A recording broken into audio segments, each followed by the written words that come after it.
I feel the largest amount of sympathy for?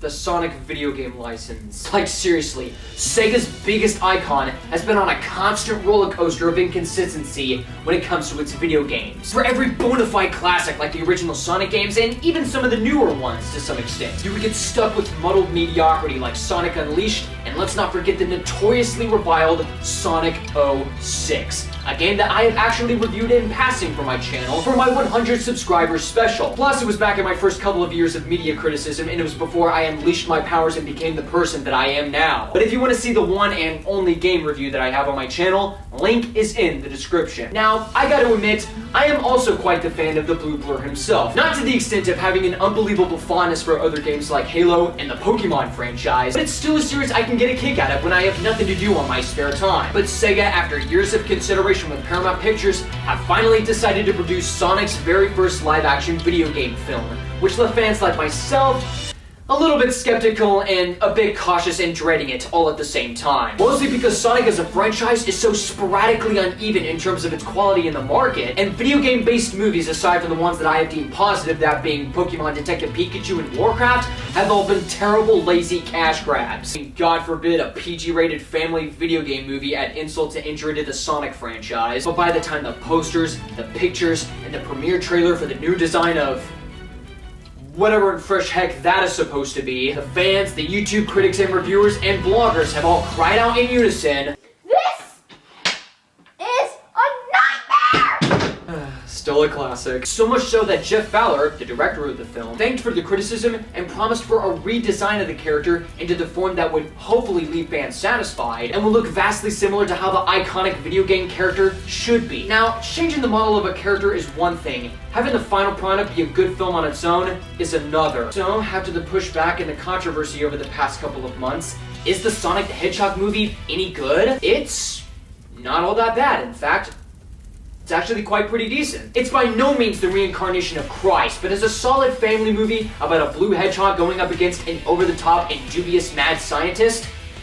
it works pretty admirably. For what we have as a plot for Sonic's cinematic debut is that the blue hedgehog has been left alone in the town of Green Hills, Montana after being transported from his own planet with a bag of rings for his own protection after something in his life goes horribly wrong. While it does appear that Sonic is living the satisfying dream of his new home, he does however live a very friendless and lonely life. Overcome by emotions, he accidentally triggers an electromagnetic pulse which causes a power outage throughout the city, leaving the government to send in Dr. Robotnik, played by Jim Carrey, to discover the cause of this inexplicable phenomenon. While on the run, Sonic crosses paths with community sheriff Tom Wachowski, played by James Marsden, as they are forced to work together to get Sonic to safety and to stop Dr. Robotnik's dastardly deeds. Alright, so in order to start off this review, let's get the obvious right out of the way. Unlike the original horrifyingly hideous humanoid design of the character, the new model design for Sonic the Hedgehog, on the other hand, is without question terrific. It looks true to its video game counterpart, with its gloves, its shoes,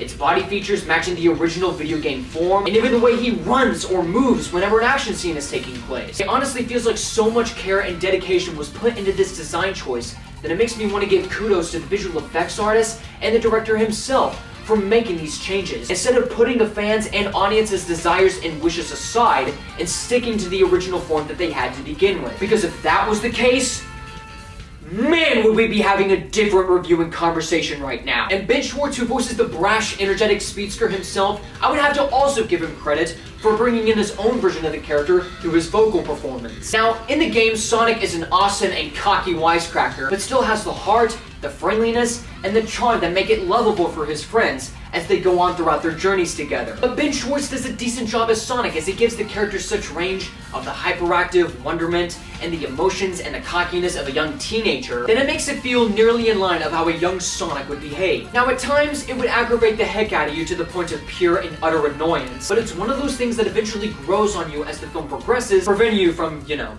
blowing your brains out. But if there is any actor who has at his purest A game when it comes to chewing the scenery, it's Jim Carrey as Dr. Robotnik. Because my god, after being featured in movies where he's meant to be a serious actor and In all honesty, he really is a good actor when being played in a serious role. But in a movie like this, he's having the time of his freaking life. It's been a long time since we've seen Jim Carrey in a role that reminded us of his prime back in his comedic era of comedic gold, as he played over-exaggerated, over-the-top characters such as Ace Ventura and the Riddler. In Sonic the Hedgehog, Jim Carrey does bring his usual zany Jim Carrey shtick, but to the film's benefit, it works. However, while his characteristics make up for some good laughs, his overall intentions and motivations for capturing Sonic aren't out of the ordinary and albeit generic. While you can argue that his motivations were very reminiscent of the video game character, you have to keep in mind that this is an origin story of Sonic and Dr. Robotnik's rivalry. And there was something a bit more to make me fully invested and get excited about the rivalry in future films, and how we saw him in the games aside from capturing Sonic for his own diabolical deeds. I would have forgiven the film, but the film doesn't expand upon the character enough that if I saw that not knowing anything about the Sonic canon, the lore, the storylines, or any of the characters, I would be enjoying Jim Carrey, but the villain wouldn't stand out in any way. And speaking of rivalry between Sonic and Dr. Eggman, as Sonic would call him, the action scenes, for what they're worth, are pretty cool. They're fast-paced, electrifying, and filled with wonderful spectacle that keeps the action interesting and exciting. Now, there are some action scenes that have been deliberately borrowed from X-Men Days of Future Past and Apocalypse, as the film has two Quicksilver time-in-a-bottle sequences, one of which Sonic and Tom get into a bar fight with a bunch of bikers, and the other one during the climax of the film that you may have seen during one of the trailers. But when the action is at its finest, when Dr. Robotnik is chasing down Sonic the Hedgehog as they're transporting to different continents and different landmarks of the globe, it's actually quite riveting, and to be honest, you made me geek out a couple times. Most definitely, the positives of this movie are of course reasons as to why you should go see this movie with your kids.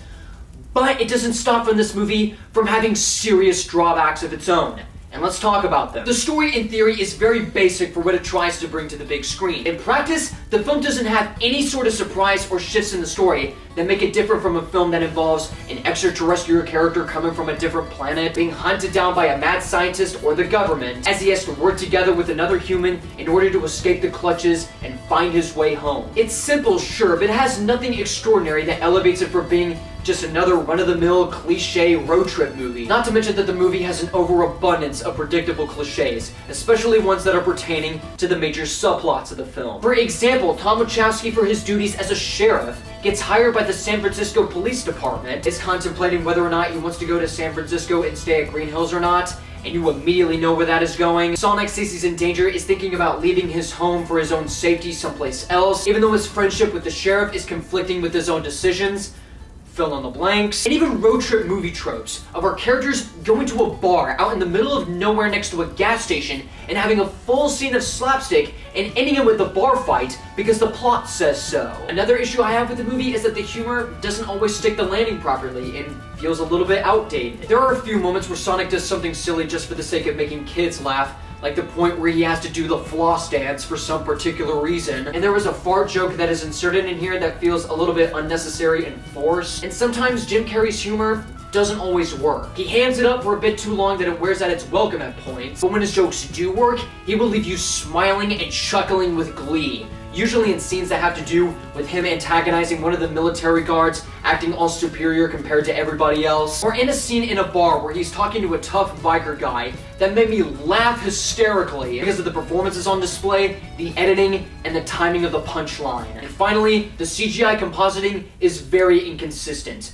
This mostly has to do with the CGI work that is put on Dr. Robotnik's machinery. Whenever you see Dr. Robotnik's robotic weaponry, whenever they're trying to shoot down or chase down Sonic, or whenever they're simply hovering around in the air around certain environments, they look okay, but they don't look convincing or feel like they're believable to the eye. Even those compositing errors can also apply whenever Sonic is on screen. At some points, he works and interacts well with the surrounding environments. At other points, it feels like the actors are literally talking to a tennis ball the entire time. But, in summation to all you fans out there, Sonic the Hedgehog is a decent, yet by-the-numbers video game film. But I am still incredibly shocked that this movie didn't turn out to be the monumental travesty that everyone expected it to be after so much backlash. As far as video games-based movies go in an objective sense, I would have to say that Sonic the Hedgehog is just a tad below Detective Pikachu, as Detective Pikachu still remains as the best video game movie out there, despite being generic and a bit predictable. It's a very standard, competent, and efficiently made family film